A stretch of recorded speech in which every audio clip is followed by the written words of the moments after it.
Generally এখন যে বর্তমান সমাজে যাচ্ছি সেখানে সবাই কম বেশি কিছু না কিছু মানুষ এখনো অব্দি বোধহয় 95 এর বেশি ছোট বড় সিনেমা উনি করে ফেলেছেন, যেগুলো আপনারা ক্লিক ওটিটি প্ল্যাটফর্মগুলোতে সবগুলোতেই মোটামুটি পেয়ে যাবেন। আমি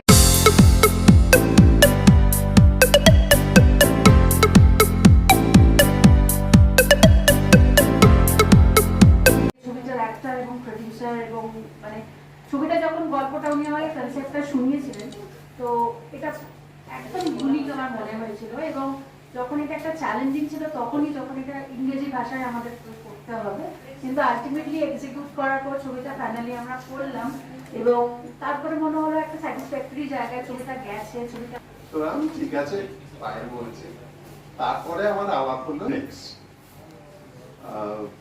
এই ছবিটার একটা বৈশিষ্ট্য তো ইংরেজি ভাষা, আমার মনে হয়েছে যে খুব সুপ্রযুক্ত একটা নাম, দ্য ফিনিক্স।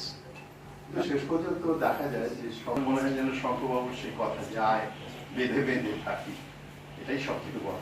আমি যখন 4-5টা দেখি ডিফারেন্ট লোকজনের সাথে আলাপ হয়, সেখান থেকে I get inspired to write stories. তো আমার তখন মনে হয়েছিল যে ডিপ্রেশন থেকে, সেটা স্কুলের কেউ মাধ্যমিক পরীক্ষা দিচ্ছে, ভালো রেজাল্ট করলো না, সেটা থেকে একটা আনওয়ান্টেড সিচুয়েশন হলো, কেউ হয়তো ফিল্ম এটা দেখার পরে আমি কাউকে বলছিলাম, যদি 10 জনেরও এরকম মনে হয়, নেভার এভার গিভ আপ। আচ্ছা, আমরা হ্যাপি বার্থডে তো বলবো না, কিন্তু আমরা সবাই একটু হাততালি দেবো আজকে, জোরে হাততালি। এই সাকসেসটা আমাদের সবার, আপনাদের ছাড়া এই সাকসেসটা সেলিব্রেট করার কোনো মানেই হয় না, সুতরাং সবাই একটু জোরে হাততালি দিন প্লিজ। Thank you.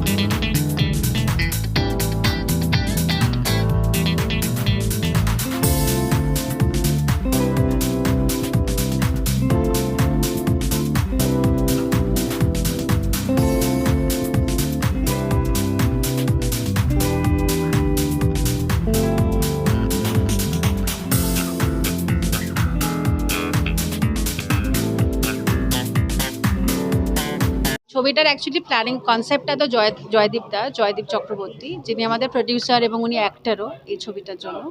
এবং জয়দা যখন প্রথমে আমাকে স্টোরিটার কনসেপ্টটা বলেছিল, তখন সেটা মানে হাইলাইট ছিল ডিমেনশিয়ার ওপর, আর যারা ডিপ্রেশনে থাকে সেই বিষয়টার ওপর। তো যেহেতু এই বিষয়টা নিয়ে এখনও এখানে সেই মাপের কাজ হয়নি, এই দুটো জিনিস, তো আমরা ভাবলাম এই কাজটা করা যেতে পারে। সং আছে, একটা গান আছে, যে গানটা জয়দীপ চক্রবর্তী উনি নিজেই লিরিক্স করেছেন, আর সিঙ্গার এখানে আমাদের সাথে এখন আছে সৌম্য শিকদার আছে, ওটা মিউজিক করেছে, খুব ভালো সংটা। ওটাও আজকে রিলিজ হবে, ট্রেলারের সাথে সাথে গানটাও আজকে রিলিজ হবে।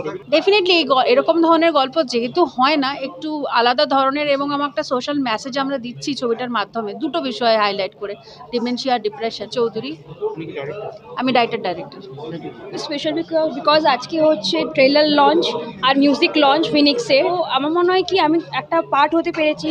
I am really feeling very good and very proud কি today I am here and I am just enjoying the things. So wish you all the best to the whole team, কি আগের জন্য success পাবে। Releasing date সামনে, তো আপনারা পাশে থাকুন and that's all. Thank you. আমার নাম সুকন্যা। কোরিলেট করতে পারবে, তো to reach the global audience. এবং কেন আমরা ভেবেছিলাম যে আমরা গ্লোবালি রিচ করব, because is the story of fight back. এটার ট্যাগলাইন যদি বলতে আমি বলবো, জীবনের যে পরিস্থিতি আসুক, never ever give up, because you never know you can win for an incredible situation. সো এইটাই থিম গল্পটার, এইটা নিয়েই স্টোরিটার। এবার টুইস্ট অ্যান্ড টার্নস থাকবে, যে কোনো গল্পেই থাকে। ফিল্মটা দুটো জিনিস প্যারালাল চলে, আমি যেটুকু বুঝেছি কাজ করে এবং স্ক্রিপ্ট শুনে। একটা হচ্ছে ওপরে একটা রোম্যান্টিক গল্প আছে, কিন্তু তার অন্তঃসলীলা একটা সাবজেক্ট আছে।